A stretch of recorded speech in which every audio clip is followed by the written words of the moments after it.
Assalamu alaikum wa rahmatullahi wa barakatuh. Welcome. This is Somaliland National Television and you're watching the English news program with me, Mohammed Jibril. Here the stories making main headlines. Somaliland Ministry of Interior held a meeting focusing on awareness raising of the national political decentralization. The Director General of Somaliland Ministry of Youth and Sport attended meeting held at the capital city of Somaliland, Hargeisa. Calls for Turkey Prime Minister Recep Erdogan to resign in a linked tape scandal.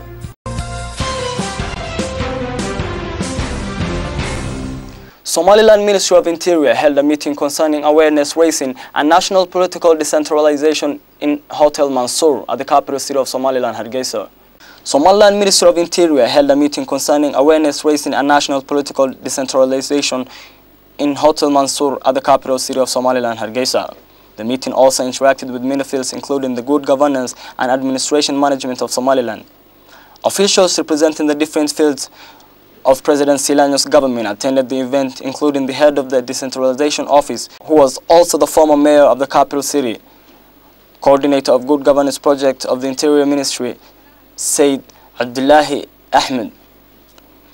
The head of the decentralization office, Hussein Mohammed Chir, who opened the event, elaborated on the importance of decentralizing the administration power for effective change. Hussein also mentioned that the office consists of 7 ministries that provide services that come under the Vice President of Somaliland, Abdulrahman Ismail Salih. He also requested local governments to cooperate with the ministries that have ties with the Decentralization Office of Somaliland.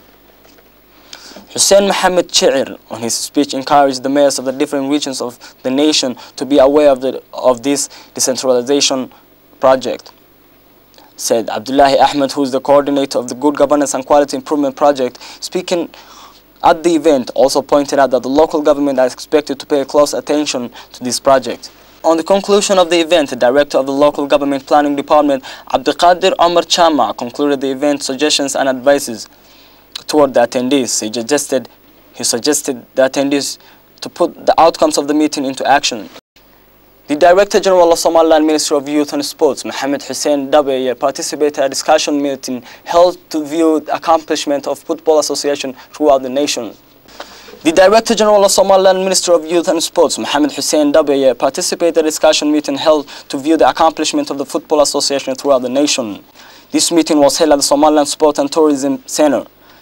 He also had on attendees the Director General of Ministry of Aviation and Air Transport, Commerce and International Investment, and officials, referees of the soccer games, and also players of the different teams existing in Somaliland.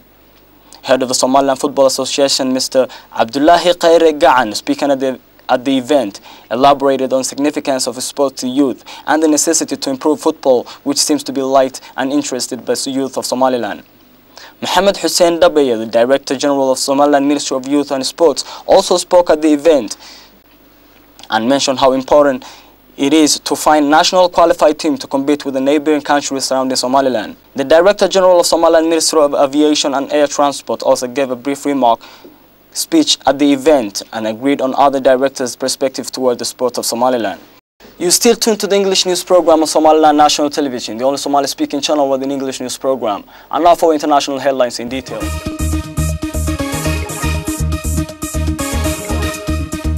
A voice recording said to be a telephone conversation between Turkish Prime Minister Recep Tayyip Erdogan and his son Bilal is at the center of a latest political storm in Turkey. In the conversation, the pair allegedly discussed how to hide large sums of money on the day police raided houses as part of a corruption inquiry into Erdogan's government on December 17, 2013.